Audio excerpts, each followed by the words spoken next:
So, ayan guys, nakahingi tayo ng ang guyabano, punong guyabano dito sa DNR.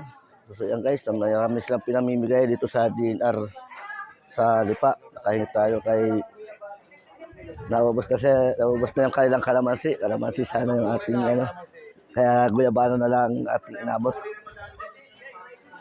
Guys, nakahingi tayo kay Sir Alan dito sa DNR Lipa.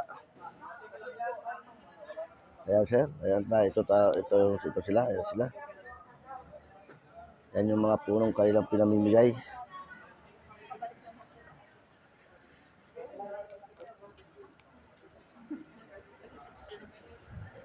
So guys, ito tayo nakahingi ng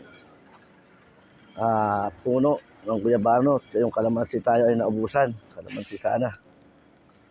So guys, atin na muna natin ikakarga din sa sakyan ng ating boss.